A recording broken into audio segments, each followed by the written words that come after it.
Halo semuanya, perkenalkan nama saya Muhammad Fikri, NPM 1951097. Saya dari kelas pengantar ilmu hukum 2 IHMA.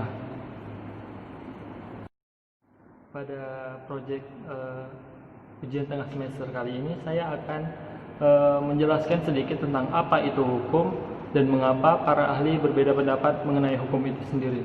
Nah, hukum itu adalah sebuah peraturan yang bersifat memaksa yang digunakan untuk menciptakan ketertiban di lingkungan masyarakat. Bersifat memaksa di sini maksudnya adalah mengharuskan seluruh elemen masyarakat untuk mematuhi dan tunduk terhadap hukum tersebut agar terhindar dari sanksi-sanksi yang ada dari hukum itu sendiri. Hukum ini sendiri sudah ada sejak lama. Contohnya adalah hukum adat yang terdapat di tempat-tempat asal kita. Ada hukum agama yang selalu kita ikuti dan ada hukum yang mengatur tentang undang-undang lalu lintas yang paling sering kita temui di kehidupan kita sehari-hari.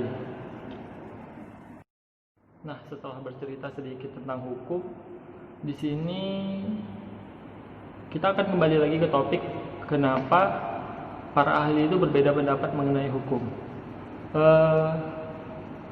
Mungkin hal pertama yang bisa dijadikan alasan mengapa para ahli itu berbeda pendapat mengenai hukum adalah objek kajian para ahli itu sendiri berbeda. Karena pada dasarnya setiap manusia itu memiliki sudut pandang yang berbeda terhadap satu hal. Nah, yang kedua adalah karena setiap ahli hukum itu memiliki minat dan orientasi mindset yang berbeda-beda pula, yang hal ini sendiri akan berdampak terhadap sudut pandang para ahli tersebut. Yang ketiga adalah tata bahasa yang digunakan para ahli hukum itu sendiri, karena seperti halnya pengertian hukum itu sendiri memiliki keberagaman tata bahasa dalam penalarannya, padahal maksudnya itu sama aja gitu. Setelah mengetahui bahwa pengertian hukum itu sendiri berbeda menurut para ahli, itu juga diakibatkan oleh adanya unsur-unsur hukum yang sangat beragam. Contohnya seperti hukum itu diartikan sebagai produk untuk keputusan penguasa gitu. Jadi misalnya perangkat peraturan yang ditetapkan penguasa seperti undang-undang dan lain-lain sebagainya.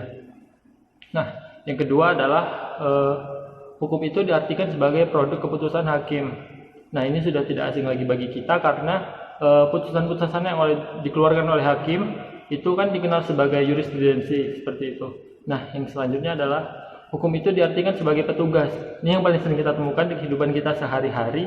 Kita mengartikan bahwa hukum itu diartikan sebagai sosok seseorang petugas hukum, seperti halnya polisi lalu lintas yang sedang bertugas saat menjaga ketertiban lalu lintas.